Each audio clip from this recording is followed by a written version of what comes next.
Madurai AIIMS மருத்துவமனை கட்டுமான பணியில் ஈடுபட்டு வந்த வடமாநில தொழிலாளி ஒருவர் உயிரிழந்திருக்கிறார். கூடுதல் விவரங்களோடு இணைகிறார் சத்யகுமார். சத்யகுமார், வணக்கம். எப்படி நடந்தது இந்த சோக நிகழ்வு, சொல்லுங்க. வணக்கம். திருப்பரங்குன்றம் அருகே இருக்கக்கூடிய இந்த ஆஸ்டின்பட்டி பகுதியில் மதுரை எய்ம்ஸ் மருத்துவமனை கட்டிடப் பணிகள் நடைபெற்று வருகிறது. இந்த பணியை பொறுத்தளவுல பார்த்தோம் அப்படின்னா, முதல் கட்டமா 3 கட்டிடங்கள், அதாவது இந்த எய்ம்ஸ் மருத்துவமனையோட கல்லூரி மற்றும் வெளிப்புற நோயாளிகள் பிரிவு உள்ளிட்ட கட்டிடங்கள் பணிகளானது நிறைவு பெறும் பட்சத்துல இருக்கு. அடுத்த மாதம் இந்த பணிகள் நிறைவு பெற்று அந்த கல்லூரி தொடங்க உள்ளதாக ஏற்கனவே அறிவிப்பு வெளியாகியிருந்தது.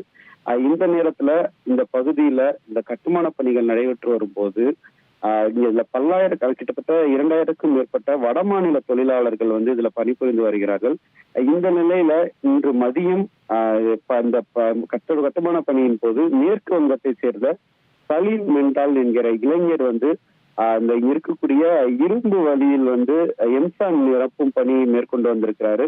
அப்போது எதிர்பாராத விதமா அவர் தலையில அந்த எம்சாண்ட் விழுந்த போது அதுல காயமடைஞ்சிருக்காரு. அப்போது அவரை மீட்டு அருகில் இருக்கக்கூடிய மருத்துவமனைக்கு அழைத்து செல்லும் வழியிலேயே அவர் உயிரிழந்ததாகவும், தற்போது இது குறித்து இந்த ஆஸ்டின்பட்டி காவல்துறையினர் வழக்கு பதிவு செய்து விசாரணை மேற்கொண்டு வருகின்றனர். இந்த மதுரை எய்ம்ஸ் மருத்துவமனை கட்டிடப்பணியின் போது ஒரு வடமாநில தொழிலாளர் உயிரிழந்த சம்பவம் ஒரு பரபரப்பை ஏற்படுத்தி இருக்குன்னு சொல்லலாம். உங்களுடைய விவரங்களுக்கு நன்றி சத்யகுமார். இனி செல்லும் இடமெல்லாம் செய்தி. தந்தை டிவியின் வாட்ஸ்அப் சேனலை ஃபாலோ பண்ணினா செல்ல இருக்கும் இடமெல்லாம் செய்தி. இதோ QR கோட் இப்பவே ஸ்கேன் பண்ணுங்க, ஃபாலோ பண்ணுங்க.